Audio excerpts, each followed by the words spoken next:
Meski dikritik sana-sini, pemerintah Joko Widodo menyebut apa yang dilakukannya sebagai reforma agraria. Pembenahan, terutama menyangkut administrasi, digalakan. Menurut Konsorsium Pembaruan Agraria, di tahun kedua masa pandemi konflik agraria masih cukup tinggi. Ada 207 kasus yang didominasi oleh sektor perkebunan. Lalu, di awal tahun 2022, Presiden mencabut ribuan izin usaha tambang, kehutanan, izin pinjam pakai kawasan hutan hingga hak guna usaha perkebunan. Sudah sejauh mana penyelesaian konflik-konflik agraria di negara kita? Apa yang perlu dilakukan untuk mempercepat reformasi agraria yang substansial, yaitu redistribusi lahan? Lalu apakah reforma agraria versi pemerintah itu mendukung pelestarian lingkungan? Bersama saya Eliza Hasan, inilah Green Talk. Saat ini sudah hadir Bapak Surya Chandra, Wakil Menteri Agraria dan Tata Ruang, Wakil Kepala Badan Pertanahan Nasional, Bapak Bambang Hendroyono, Sekjen Kementerian Lingkungan Hidup dan Kehutanan, serta Ibu Dewi Kartika, Sekjen Konsorsium Pembaruan Agraria, dan juga Bapak Zenzi Suhadi, Direktur Eksekutif Wahana Lingkungan Hidup Indonesia atau WALHI. Ini kalau kita lihat di mana tadi di awal, ini dari catatan yang tadi sempat kita bacakan, di mana catatan akhir tahun 2021 kemarin, di mana KPA menyebutkan bahwa konflik agraria sepanjang tahun kedua pandemi ini masih tinggi. Ini kita lihat memang didominasi oleh sektor perkebunan ya, Bu Dewi. Boleh dijelaskan terkait dengan hal ini, Bu Dewi? Jadi memang dari tahun ke tahun, 3 sektor utama yaitu sektor perkebunan dan kehutanan serta pertambangan itu selalu mendominasi, terutama untuk perkebunan dan kehutanan. Meskipun di tahun 2021 itu mengalami penurunan dari sisi kejadian konflik agraria, tetapi kita mencatat bahwa konflik-konflik struktural itu terakumulasi, sehingga kalau kita catat dalam 10 tahun terakhir misalnya, itu sektor perkebunan selalu menjadi penyumbang konflik agraria tertinggi. Dan kemudian disusul oleh sektor kehutanan. Nah, artinya memang belum ada kanal penyelesaian konflik agraria yang dilakukan secara komprehensif dengan tata cara yang baru yang memastikan bahwa konflik-konflik agraria di sektor perkebunan dan kehutanan yang itu sudah bersifat akut itu menjadi prioritas penyelesaian. Sehingga memang dari tahun ke tahun selalu terakumulasi dan akan terjadi letusan kembali, termasuk ditambah oleh konflik agraria yang lama. Nah, artinya memang tidak hanya sekedar perbaikan penyelesaian kasuistik atau per kasus, tetapi perlu ada perubahan yang paling fundamental yang bersifat komprehensif, bagaimana memastikan sistem atau tata cara penerbitan dari izin, hak guna usaha, izin HTI, izin tambang, itu perlu dievaluasi secara menyeluruh.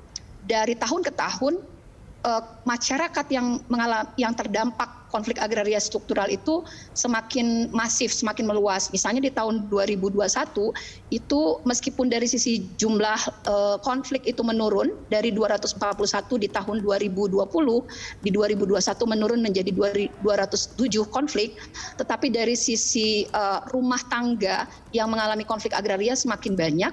Artinya proyek-proyek pembangunan di 2 sektor utama perkebunan dan kehutanan ini masuk ke wilayah-wilayah pemukiman padat, ke perkampungan, ke tanah-tanah produktif yang tumpang tindih dengan masyarakat, sehingga menimbulkan letusan konflik agraria. Termasuk dari sisi luasan, 2021 itu sekitar 0,5 juta hektar itu dalam status konflik agraria. Anda sendiri melihat evaluasi saat ini seperti apa untuk konflik agraria struktural sendiri? Ya, jadi sebenarnya kita melihat sampai sekarang memang banyak lembaga atau kementerian lembaga yang mengurusi masalah sengketa pertanahan di seluruh sektor. Tetapi memang yang terjadi adalah belum ada satu terobosan atau tata cara baru bagaimana pemerintah merespon konflik agraria.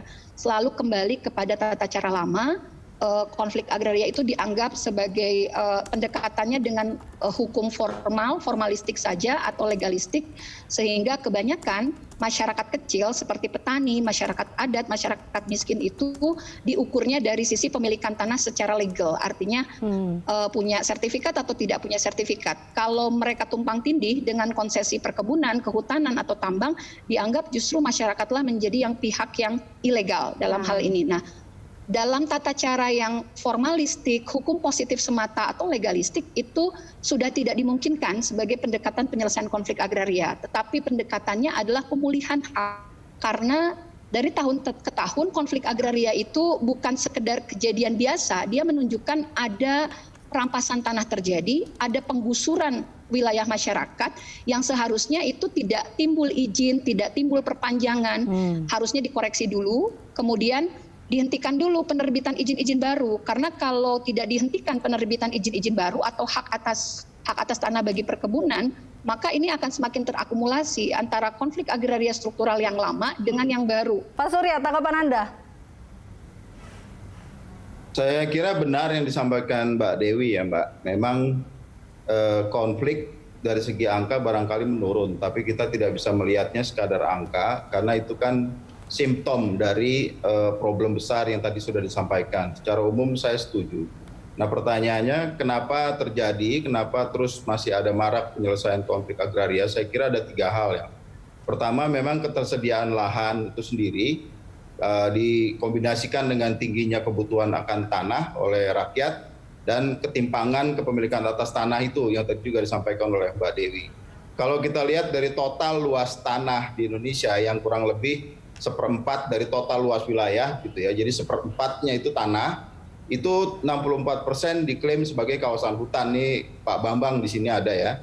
Sisanya itu 36% adalah untuk penggunaan lain-lain. Jadi kurang lebih 267 juta penduduk Republik Indonesia ini berkompetisi untuk mengelola, memanfaatkan 1/3 dari total luas tanah di negara ini.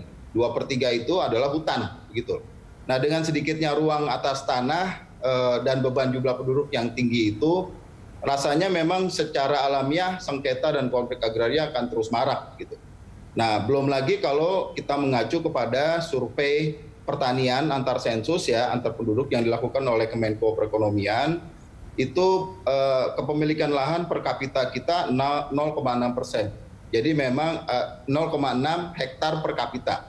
Ini masih sangat rendah dan karena itu memberikan indikasi ada ketimpangan penguasaan atas tanah. Dan saya kira memang betul langkah-langkahnya harus ada terobosan besar.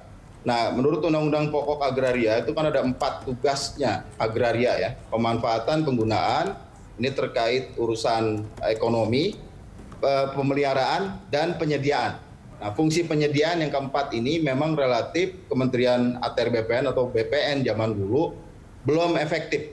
Jadi masalahnya akan terus terjadi, dikombinasikan dengan ruang gerak yang sangat terbatas. Belum efektifnya karena apa Pak? Karena memang banyaknya tadi pihak-pihak atau lembaga yang memang juga mengurusi terkait dengan hal ini, atau karena apa Pak? Kalau kehutanan kan cuma satu tuh, KLHK. Nah yang 1/3 ini seluruh kementerian lain bekerja di situ, kira-kira begitu. Seluruh kebutuhan ekonomi masyarakat ada di situ. Jadi kalau mau ada penyelesaian struktural, saya kira memang perlu dipertimbangkan lagi gagasan yang pernah dipikirkan oleh Presiden Jokowi di awal pemerintahan beliau untuk menggabungkan antara kehutanan dan agraria ini. Pak Zenzi, data dari Walhi sendiri menanggapi terkait dengan hal ini seperti apa Pak Zenzi? Iya, konflik ini kan dia sebenarnya terus bertambah ya. Konflik ini tidak berkurang.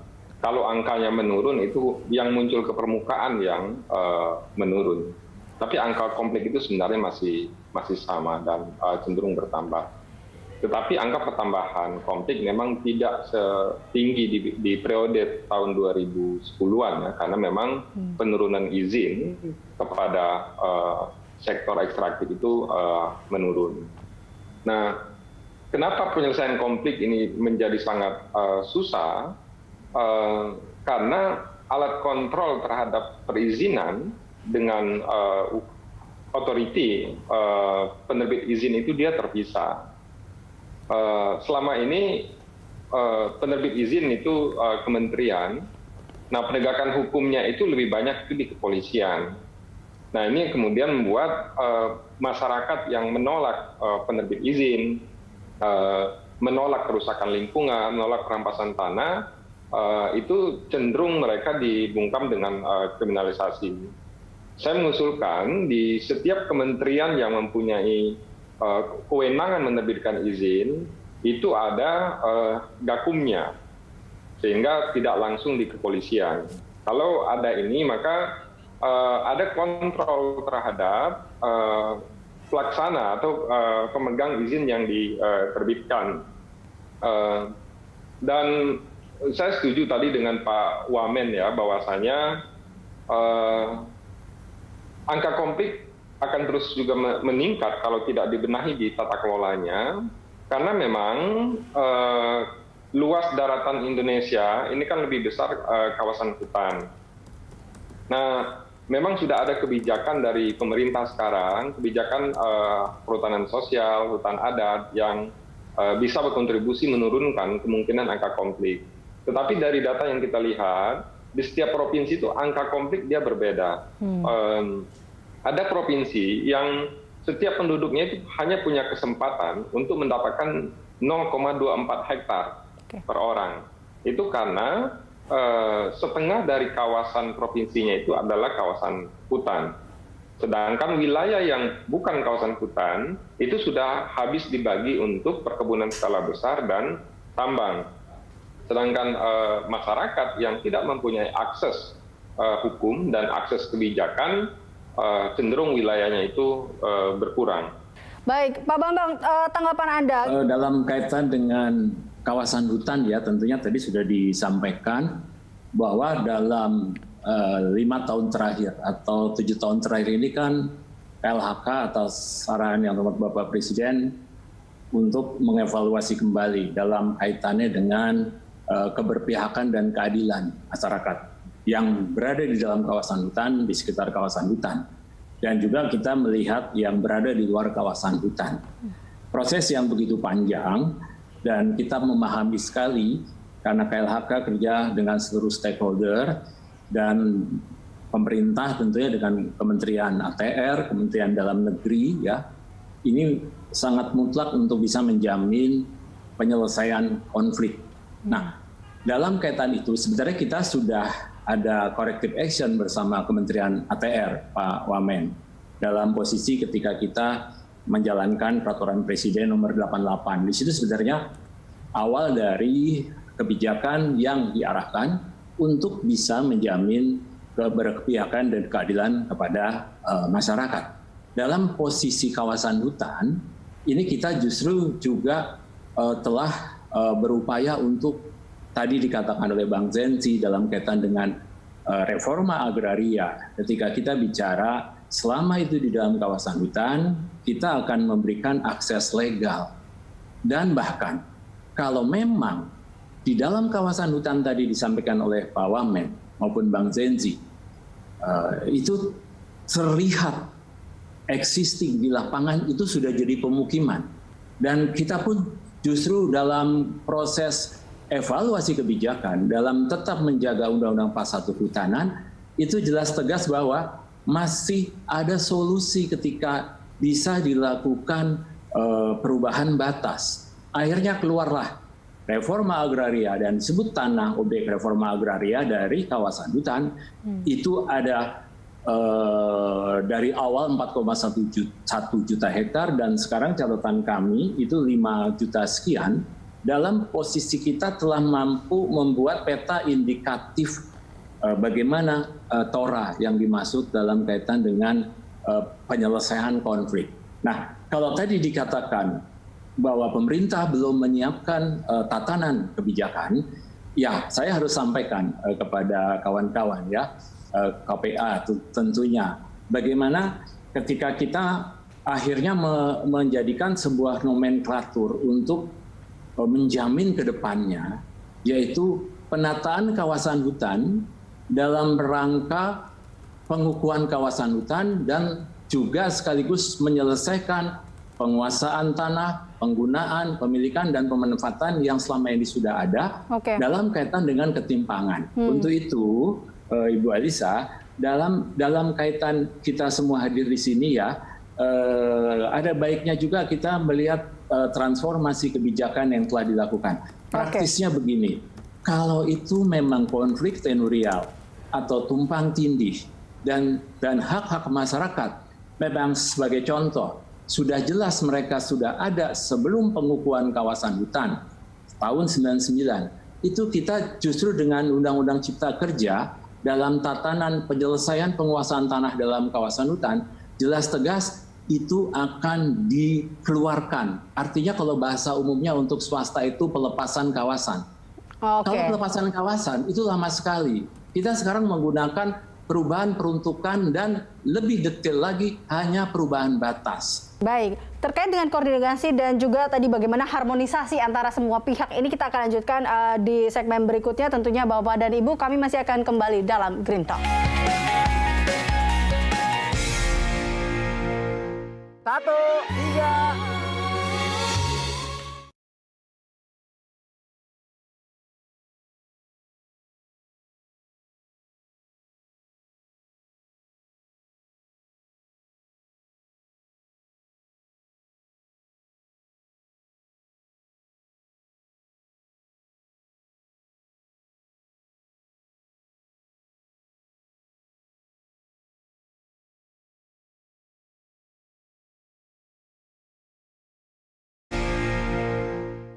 Ya, Anda masih di Green Talk dan kita masih membicarakan terkait dengan penyelesaian konflik agraria dan sudah bergabung bersama kami Bapak Usep Setiawan, tenaga ahli utama Kantor Staf Kepresidenan atau KSP. Pak Usep, ini kita tahu bahwa di awal tahun ini, di 2022 ini Presiden mengawalinya dengan mencabut ribuan izin. Anda bisa menjelaskan terkait dengan hal ini, apakah ini menjadi sebuah terobosan yang dikatakan tadi oleh Pak Bambang, sebuah mungkin terobosan kebijakan juga atau transformasi kebijakan juga kan dalam hal ini? Ya, baik Mbak Elisa. Tentu saja pencabutan izin ini ada tujuannya, ada maksudnya. Sebagaimana Presiden sampaikan bahwa tujuan dari pencabutan izin ini dalam rangka memperbaiki tata kelola sumber daya alam kita, agar pemerataan, transparansi, dan keadilan itu bisa terjadi. Kemudian juga dalam rangka mengoreksi ketimpangan, ketidakadilan, dan kerusakan alam sebagai problem agraria dan sumber daya alam yang selama ini kita tuai dan kita rasakan. Tentu Presiden juga memberikan komitmen bahwa alokasi dari setelah pencabutan izin ini adalah terutama untuk pemerataan pemanfaatan aset atau yang tadi disampaikan oleh Pak Sekjen itu sebagai reforma agraria. Jadi setelah izin-izin ini ditertibkan, pemerintah kemudian mengalokasikan bagi penggunaan bagi rakyat kecil, bagi kelompok-kelompok tani, bahkan kelompok sosial keagamaan, itu disebutkan oleh Presiden. Jadi Presiden ingin memberikan tanda kepada kita semua, khususnya kepada jajaran birokrasi di ATR, BPN, di LHK, juga di SDM, bahwa evaluasi izin ini merupakan satu momentum penting bagi kita dalam rangka menata struktur agraria kita, yang tadi dengan baik sudah disampaikan oleh Ibu Dewi Kartika dari KPA dan kritik dari sisi lingkungan hidup oleh Bung Zenzi dari WALHI. Saya kira kritik dari CSO ini menjadi penting dan Presiden sudah mendengar langsung sebenarnya dari teman-teman CSO di akhir tahun 2020. Nah, kalau kami di Kantor Staf Presiden sepanjang 21 ini mencoba untuk mengartikulasikan suara-suara dari masyarakat ini, suara-suara kritis ini. Dan kami juga mengkombinasikan dengan kemampuan sumber daya alam, sumber daya manusia yang ada di kementerian dan lembaga. KSP sudah membentuk tim percepatan penyelesaian konflik agraria dan penguatan kebijakan reforma agraria. Ketuanya Kepala Staf Kepresidenan, wakil ketuanya adalah Menteri Agraria dan Tata Ruang dan Menteri LHK. Kemudian anggotanya ada 14 kementerian dan lembaga, termasuk 4 CSO atau NGO termasuk KPA. Nah, selama setahun kemarin, tahun 2021, kami mencoba untuk mengurai konflik yang memang banyak itu. Kami akui konflik itu masih sangat banyak. Dan oleh karena itu memang diperlukan kerja bersama, ya, kolaborasi antara pemerintahan dari berbagai kementerian dan lembaga, plus juga pemerintah daerah, provinsi maupun kabupaten kota. Dan sehingga nanti juga bisa terus kolaborasi di tingkat pusat ini bisa dilanjutkan di tahun 2022 sampai tingkat provinsi dan kabupaten kota. Demikian Mbak Elisa. Oke, baik. Bu Dewi, tanggapan Anda terkait dengan hal ini, Bu Dewi? Ya, Jadi begini Mbak Elisa, problemnya adalah peta indikatif TORA yang ditetapkan oleh pemerintah, baik Kementerian KLHK maupun ATR BPN ini pendekatannya lebih banyak top down. Jadi kalau misalnya seolah-olah terlihat bahwa indikatif tanah objek reforma agraria itu sudah luas, sebenarnya ketika dicocokkan dengan situasi agraria di lapangan itu nggak match, nggak terintegrasi dengan yang menjadi persoalan masyarakat di bawah. Tidak menyasar wilayah-wilayah konflik agraria, tidak menyasar desa-desa perkampungan tanah pertanian produktif yang berada di dalam konsesi. Sehingga dalam praktis dalam 7 tahun terakhir ini kalau kita melihat misalnya ada tanggung jawab Kementerian Lingkungan Hidup dan Kehutanan 4,1 juta hektar yang tadi disinggung oleh Pak Bambang, itu realisasinya yang terdistribusikan kepada misalnya kepada petani itu sangat kecil sekali. Misalnya kalau kita bicara HTI, hutan tanaman industri yang banyak menyebabkan konflik agraria, itu untuk usulan yang dari bawah, dari masyarakat sipil, itu hanya 72 hektar untuk yang HTI.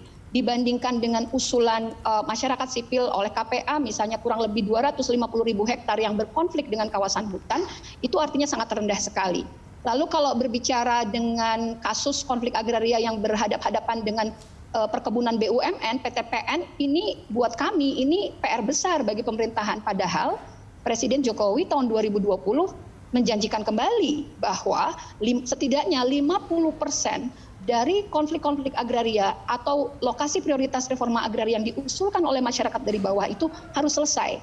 Nah, sampai sekarang ini progresnya masih sangat lambat. Ini sudah 7 tahun. Jadi kalau kita melihat dari sisi progresnya dalam konteks penyelesaian konflik dan perbaikan ketimpangan ini masih sangat jauh. Nah, kita butuh tata cara baru. Bagaimana mengkoneksikan kebijakan yang dirumuskan oleh masing-masing kementerian ini terkoneksi pada problem real di lapangan. Bagaimana penyelesaian konflik agraria dengan perkebunan swasta yang masih aktif. Bagaimana menyelesaikan konflik agraria dengan PTPN, dengan perhutani. Nah, seringkali ini kita di lapangan, misalnya uji petik yang dilakukan oleh kehutanan, itu seringkali pendekatannya masih dalam kerangka kemitraan dengan perusahaan. Atau misalnya kita bicara perhutani. Ini banyak ratusan desa berhadapan-hadapan dengan perhutani di seluruh Jawa. Tetapi ketika berbicara resolusi konflik, itu tawarannya adalah tetap dalam proses, dalam bingkai kemitraan dengan perhutani.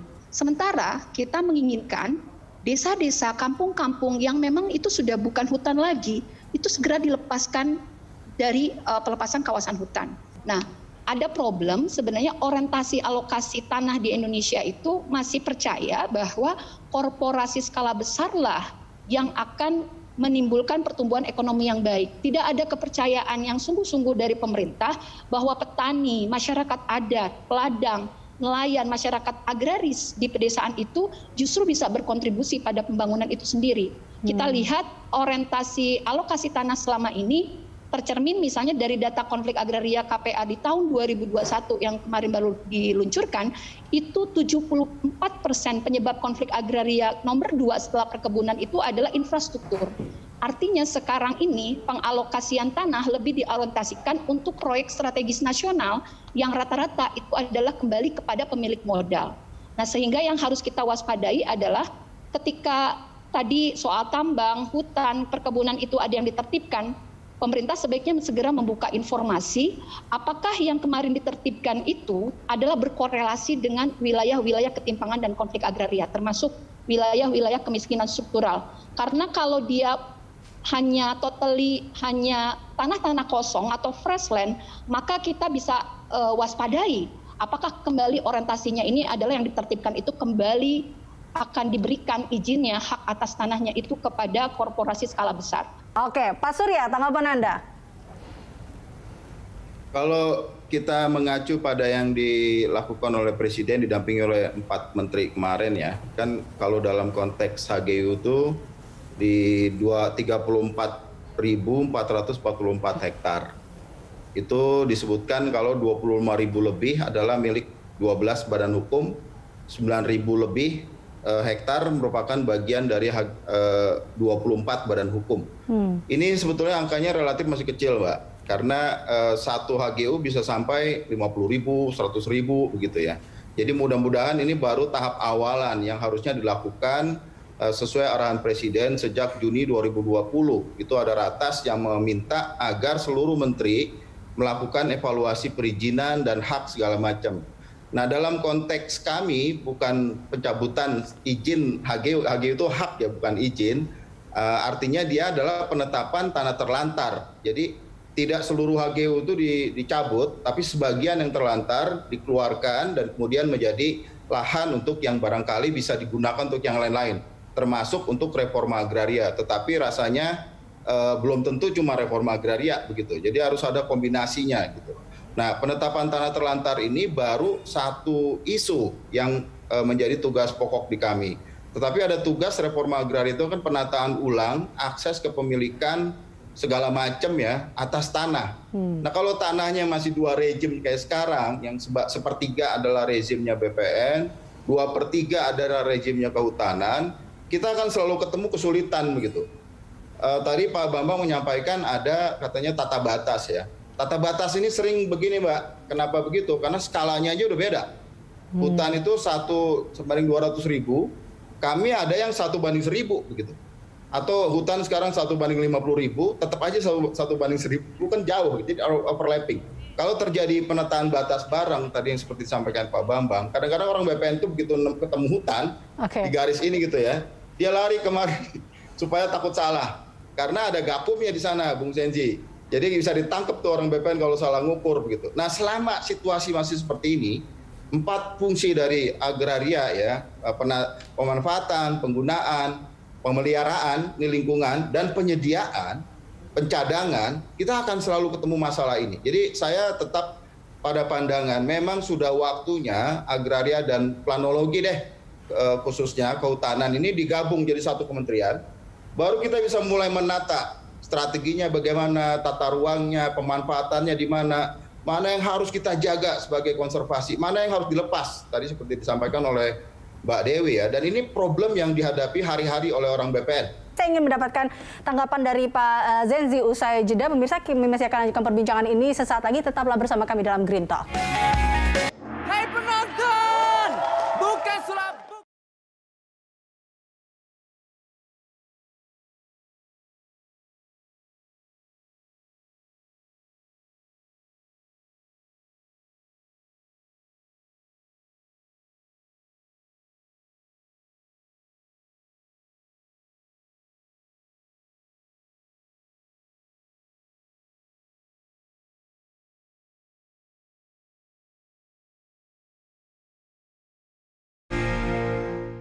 Kembali bersama kami dalam Green Talk dan langsung saja saya ingin bertanya langsung Pak Zenzi, tanggapan Anda terkait dengan hal ini. Apakah ini bisa menjadi langkah menyelesaikan konflik agraria yang sekarang masih terjadi? Saya lihat begini Mbak, niat untuk menyelesaikan konflik ini sudah ada. Tetapi apakah niat ini dia akan menjawab persoalan di rakyat? Belum tentu. Karena begini, ada 3 serangka yang terus terjadi dan ini nyata. 1, penerbitan izin. Yang kedua, terjadinya bencana. Yang ketiga, terjadinya konflik di sektor agraria. Nah, ketiga serangka ini, dia mempengaruhi 2 hal utama. 1, peralihan hak, subjek hak. Yang kedua, penurunan fungsi dari lingkungan. Nah, apakah kebijakan saat ini mencabut izin, membentuk regulasi akan menjawab persoalan konflik dan persoalan lingkungan atau bencana alam? Ini sangat bergantung dengan metode pelaksanaannya. Perhutanan sosial sudah lama ada, tanah objek reforma agraria sudah berapa tahun, tetapi belum begitu signifikan karena penetapan wilayah atau penetapan peta indikatif perhutanan sosial, tanah objek reforma agraria itu dilakukan itu dari atas. Hingga seperti perhutanan sosial, wilayah yang diperuntukkan untuk perhutanan sosial itu jaraknya 20 km dari perkampungan dan bukan di wilayah yang masyarakat sedang berkonflik. Sehingga ketika diterbitkan izin perhutanan sosial di sana, tidak menjawab konflik yang ada di wilayah sekitarnya. Yang kedua, memunculkan konflik baru. Karena pemegang izin perhutanan sosial itu dari wilayah yang bukan sebagai subjek terhadap lingkungan wilayah tersebut. Nah, saya agak khawatir dengan pernyataan dari Presiden sendiri maupun Menteri Badan Koordinasi Penanaman Modal, ya, bahwasanya pencabutan izin yang mencapai 3 juta hektar ini diorientasikan untuk pengusaha baru. Artinya mengganti ini saja, mengganti aktor. Ini agak mengkhawatirkan. Yang kedua, peruntukan lahan untuk ormas atau pesantren. Saya mengkhawatirkan karena ini membuka potensi konflik baru, konflik horizontal antara masyarakat dengan ormas. Agar ini tidak terjadi, saya rasa langkah korektif itu satu, harus dia berdasarkan wilayah konflik yang memang terjadi. Di mana konflik itu terjadi, di sanalah izin perkebunan, HPH itu yang harus dievaluasi. Yang kedua, terhadap pencabutan izin yang sudah mencapai 2.000-an hektar ini, sudah terjadi penurunan fungsi lingkungan. Dibutuhkan pemulihan lingkungan. Dan pemulihan lingkungan ini harus dibebankan kepada pemegang izin kemarin. Karena kalau tidak dibebankan kepada pemegang izin kemarin, langkah pencabutan izin ini bisa jadi hanya akan menyelamatkan kejahatan yang dilakukan oleh si perusahaan. Oke. Karena tidak sedikit perusahaan di Indonesia ini mengajukan izin itu hanya untuk menebang kayu. Sekarang mereka sudah menebang kayu, tidak melakukan aktivitas perkebunan, izinnya dicabut. Bagaimana negara mencari uang untuk memulihkan lingkungannya? Oke, baik Pak Bambang, Anda sendiri pertanggungjawabannya ini seperti apa nih mendengar apa yang dikatakan oleh dari Pak Zenzi, terutama pertanggungjawaban perusahaan-perusahaan yang dicabut ini? Ya, seperti saya katakan tadi bahwa dalam masa penyelesaian masalah-masalah lalu dalam kaitan dengan konflik dan sekarang ini kita masuk kepada evaluasi perizinan.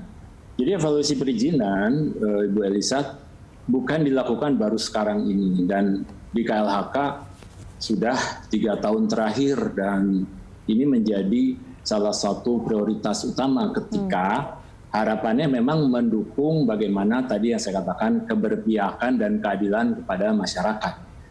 Dalam posisinya di kawasan hutan, kita berusaha betul bagaimana instrumen kebijakan itu dibangun dalam posisi menjamin penyelesaian penguasaan tanah dalam kawasan hutan itu dan diselesaikan melalui pendekatan pemetaan. Sementara tolong bisa diyakini dulu bahwa yang disebut peta indikatif perhutanan sosial atau PIAPS, dan itu menjamin kawasan hutan yang akan diberikan akses kepada masyarakat di dalam kawasan hutan. Peta indikatif TORA menjamin bahwa kawasan hutan kita sudah sadari betul existingnya sudah berubah, pemukiman dan tentunya fasilitas umum, fasilitas sosial, transmigrasi, itu jelas kita punya datanya. Dan itu pasti akan keluar, akan dilepaskan. Kalau misalnya Bu Dewi, Pak Zenzi belum melihat dalam posisi itu, mari kita akan sama-sama membuka agar kita bicara dengan data dan informasi yang kita lakukan. Kemudian kita sekarang kenal juga peta arahan pemanfaatan hutan untuk akses izin-izin. Itu semua menjadi instrumen, dan sekarang kita punya peta wilayah masyarakat hukum adat. Minimal menjamin keberadaan masyarakat di dalam kawasan hutan, atau bahkan dia harus keluar dari kawasan hutan, kita mempunyai prinsip-prinsip NSPK yang mengacu pada konstitusional dan undang-undang sektor dan antar sektor. Jadi ketika kita bicara tadi, evaluasi perizinan yang diberikan oleh KLHK dalam posisinya, evaluasi HPH, HTI, pinjam pakai atau penggunaan kawasan hutan dalam kaitan pertambangan, dan bahkan Pak Wamen, pelepasan kawasan hutan yang telah diberikan selama ini untuk mendukung kegiatan perkebunan ketika tidak dikerjakan dengan baik, itu dicabut prinsip pelepasannya. Dan salah satu evaluasinya memang betul. Kalau dia hanya mencari kayu, kami sudah tahu Pak. Pendekatan peta citra satelit itu menjadi salah satu acuan ketika melakukan evaluasi kebijakan, khususnya pencabutan izin. Jadi pencabutan izin itu, kalau ditanya akan diarahkan kemana, jelas kita punya tadi peta-peta. Kalau memang yang dicabut-cabut itu Mbak Elisa, ternyata itu selama ini menjadi sumber konflik, dan HTI tidak bisa jalan, dan kita punya datanya, dan tidak akan mungkin kita berikan kepada swasta lagi di situ. Itu yang akan diinventarisasi dan diverifikasi, masuk menjadi akses perhutanan sosial. Jadi masuknya nanti di areal bekas HTI itu bisa masuk PIAPS. Tapi ketika bicara itu selama ini tidak selesai, yang diminta oleh Bu Dewi itu pemukiman, kita tahu Pak. Kalau tadi dikatakan didekati oleh citra satelit, itu waktu itu Pak Zenzi. Pada saat dulu memang iya, tapi tolong update kebijakannya juga perlu kami sosialisasikan. Kita juga sudah lakukan field check. Pokja Hutsos pun dulu memang seperti itu. Sekarang mereka sudah menjemput bola. Dalam posisi itulah corrective action yang dilakukan oleh pemerintah diusahakan untuk mendengarkan saran masukan CSO dan sebagainya. Tapi tolong kita sama-sama mendukung. Bagaimana sih sekarang menjamin peta TORA, peta PIAPS, peta arahan izin, peta WILHA yang menjadi permasalahan di dalam kawasan hutan, kita sama-sama pendekatannya landscape, field check, dan tentunya berbasis masyarakat. Kalau ada kasus-kasus yang memang ternyata tidak berdampak atau bersinergi dengan kebijakan, kita akan selesaikan. Makanya ada Pak Usep yang selama ini mengkoordinir. Kalau ada konflik berkepanjangan tidak selesai, tidak bisa tidak putus. Kalau memang harus di adendum saja. Kalau memang harus dilepaskan saja. Itulah kerjasama. Tolong kawan-kawan, kalau seandainya memang di lapangan belum selesai, mari kita duduk bersama. Karena memang pada prinsipnya instrumen pemerintah sudah ada. Di dalam kawasan hutan, kalau harus bertahan sebagai kawasan hutan, ada pertimbangannya Pak Wamen. Tidak bisa semua main lepas-lepas. Karena kita menggunakan prinsip Undang-Undang 32 2009. Bahwa proses keberlanjutan fungsi lingkungan hidup pasal 12 itu menjamin kelanjutan dari sumber daya. Baik. Saya di sini mau menanggapi apa, saya melihat wajah Bu Dewi dan juga Pak Zian serta Pak Usep di sini menanggapi apa yang dikatakan Pak Bambang. Tapi kita jeda dulu pemirsa, sesaat lagi tetaplah bersama kami dalam Green Talk.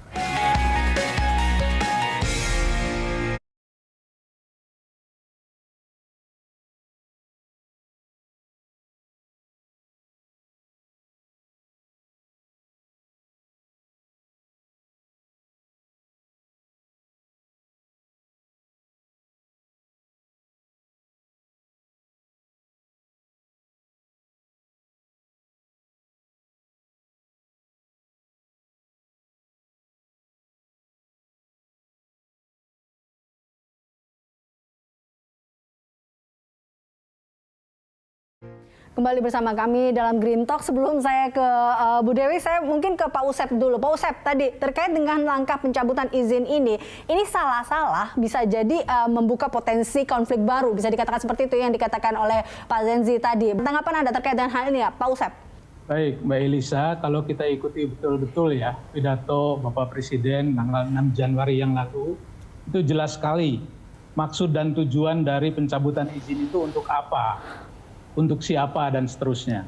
Misalnya saya kutipkan begini ya, Presiden Joko Widodo mencabut izin penggunaan tanah negara dan akan memberikan kesempatan kepada masyarakat, termasuk kelompok tani untuk memanfaatkan sumber daya alam. Jadi ini satu alamat yang dituju oleh Presiden adalah penguatan ekonomi masyarakat.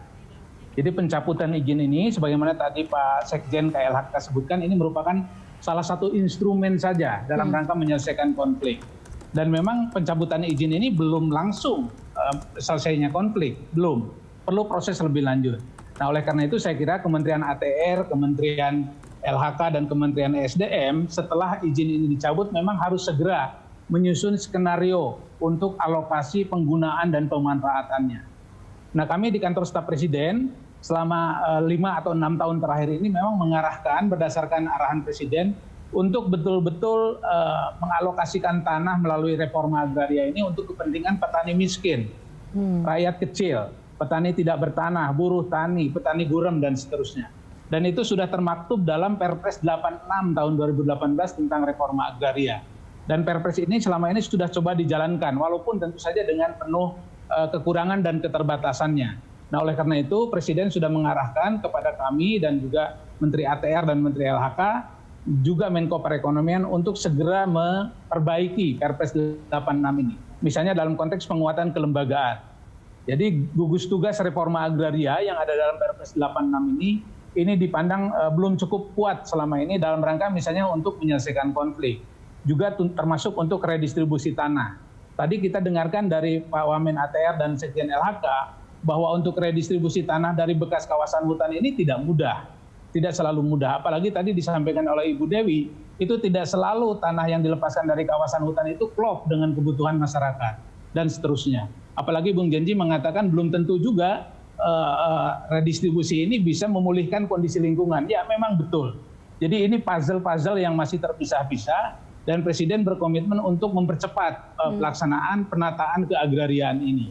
Dan ini dimulai di awal tahun ini.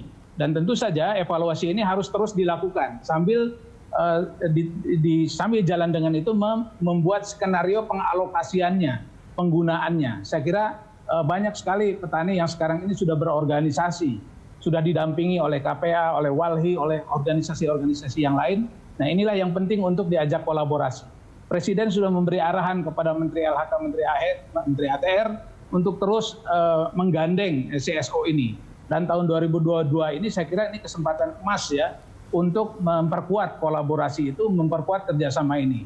Dan kalau dari sisi kebijakan, mudah-mudahan tidak lama lagi Perpres 86 2018 ini akan segera direvisi begitu. Tentu saja kami nanti akan mengundang pada waktunya teman-teman CSO untuk memberikan saran dan masukan dan kritik ya terhadap draft perubahan Perpres 86 ini, supaya hasilnya itu lebih kompatibel, lebih sesuai dengan kebutuhan di lapangan, lebih cocok untuk mengatasi dan menyelesaikan konflik agraria yang struktural, yang sudah akut itu. Bu Dewi, silakan. Saya pikir perubahannya tidak hanya dari sisi teknis perbaikan regulasi ya, tetapi juga kita penting melihat bahwa pembaruan agraria atau reforma agraria itu harus menjadi landasan pembangunan nasional tentang bagaimana pengalokasian tanah itu menjadi lebih berkeadilan, tidak lagi timpang, tidak lagi pendekatannya misalnya memandang tanah atau sumber-sumber agraria itu sebagai barang komoditas semata. Nah, kenapa gerakan masyarakat sipil ini begitu mewaspadai dan bersikap kritis? Karena memang kita melihat orientasi yang sedang didorong itu adalah pengalokasian tanah dan sumber daya alam sebesar-besar untuk kepentingan investasi skala besar. Nah, dari situlah maka kalau paradigmanya, orientasinya tidak dirubah, maka lagi-lagi seberapa besar pun penertiban dilakukan, maka peruntukannya itu adalah yang memenangkan itu adalah kembali tadi pemain-pemain pemilik modal, perusahaan, korporasi di bidang kehutanan, industri perkebunan dan sebagainya. Belum lagi kalau kita lihat Undang-Undang Cipta Kerja, ada proyek strategis nasional, ada kawasan ekonomi khusus, ada food estate yang itu dikategorikan sama sebagai kepentingan umum. Jadi ada bias juga soal kepentingan umum. Bicara soal skala prioritas, maka kalau tadi memang orientasi Pak Presiden adalah ini untuk sebesar-besar kemakmuran rakyat, maka mari kita tantang misalnya KSP, KLHK dan Kementerian Agraria, kita buka, informasinya dibuka, izin-izin atau hak HGU yang kemarin ditertibkan itu seberapa besar kalau di overlay itu match dengan wilayah-wilayah konflik agraria. Apakah match dengan wilayah-wilayah kemiskinan struktural di pedesaan yang itu diakibatkan oleh struktur agraria yang tidak berkeadilan?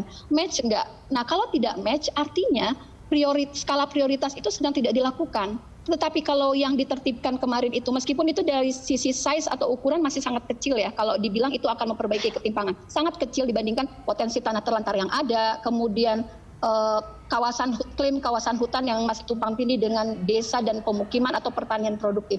Tetapi taruhlah ini menjadi awalan 2022 ini, kita overlay, kita buka, apakah betul memang itu diorientasikan untuk penyelesaian konflik agraria? Seberapa besar match-nya di lapangan? Kalau tidak, maka sebenarnya yang sedang dilakukan lagi-lagi kita bisa duga ini orientasinya untuk misalnya masuk ke dalam skema bank tanah. Nah ini juga yang kita khawatirkan. Kalau memang serius mau menjalankan reforma agraria, maka wilayah-wilayah konflik agraria, apakah itu di kawasan hutan ataupun di perkebunan, atau misalnya akibat penggusuran proyek strategis nasional, maka harus ada skala prioritas. Yang kemarin diinstruksikan Presiden kan kita harus menghasilkan satu terobosan hukum. Jadi tidak lagi mengikuti cara-cara lama atau regulasi lama yang kita tahu bahwa dari regulasi yang lama digunakan itu sudah menimbulkan ketimpangan, konflik, dan perampasan tanah di posisi masyarakat. Nah, artinya kan harus ada perombakan yang sistematis yang berkaitan juga dengan regulasi. Kita menunggu misalnya kapan Menteri BUMN menjadi bagian yang harus dipaksa untuk duduk bersama kita untuk menyelesaikan ribuan desa yang berhadapan-hadapan dengan PTPN ini udah puluhan tahun. Jadi Mbak Elsa, kalau dilihat konflik agraria itu selesai rata-rata itu 30 tahun, 42 tahun itu baru selesai. Sekarang ada momentumnya, kalau memang betul-betul mau dituntaskan konflik agraria struktural ini, segera dibuka informasinya, mana yang akan ditertibkan, kepada siapa tanah itu akan diprioritaskan. Saya ke Pak Wamen. Pak Wamen, ini kalau kita juga lihat tadi salah satunya adalah terkait dengan akses dan atau permasalahan ketimpangan akses dan kepemilikan atas tanah dan hal-hal lainnya ini juga. Inikah yang akhirnya membuat sebuah strategi atau kita lihat di mana ATR BPN sendiri memiliki strategi yaitu kebijakan satu peta. Ini seperti apa sebenarnya, Pak Wamen? Kebijakan satu peta itu kan maksudnya mau punya satu referensi geospasial, satu standar, satu basis data, dan satu geoportal. Itu gampangnya begitu Mbak, walaupun banyak kompleksitasnya. Pada tingkat ketelitian yang cukup lumayan tinggi ya, 1:50.000. Itu kebijakan satu peta itu. Dan kemudian peta yang berisi informasi geospasial tematik ini dihasilkan dari penyatu paduan atau pengintegrasian dari berbagai informasi dari kementerian-kementerian, lembaga terkait yang kemudian nanti dikelola oleh Badan Informasi Geospasial, BIG, kalau aturan sekarang seperti itu ya. Nah, tantangannya memang data yang kami miliki itu cuma 1/3 dari total luas tanah yang ada di negara ini. 2/3 itu ada di kehutanan. Kita nggak saling tahu, Mbak, begitu.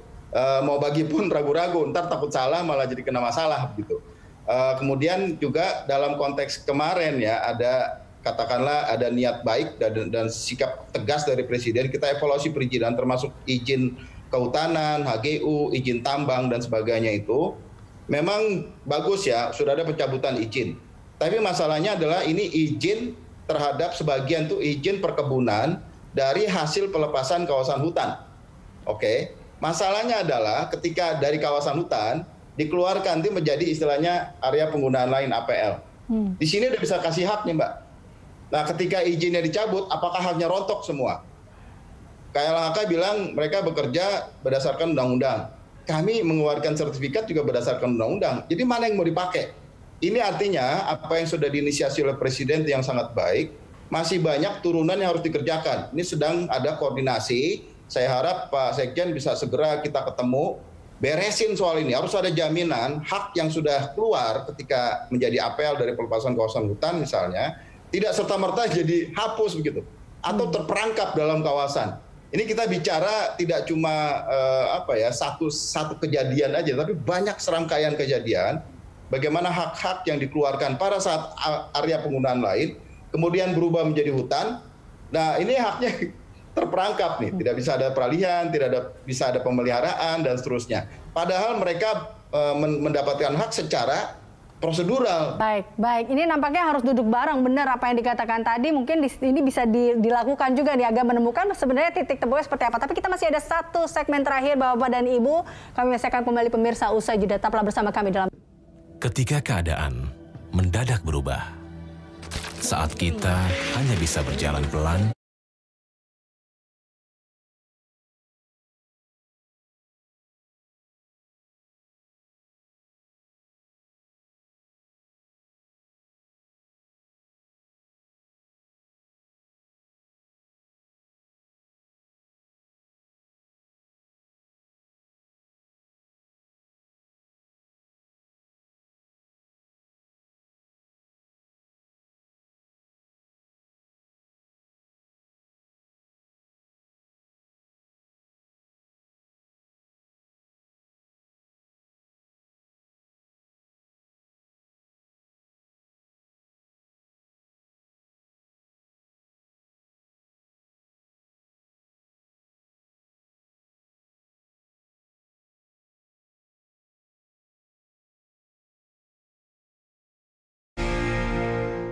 Kita berada di segmen akhir pemirsa dan langsung saja saya akan meminta closing statement dari seluruh narasumber saya. Saya mulai dari Pak Bambang. Silakan dengan closing statement Anda terkait dengan hal ini, Pak Bambang.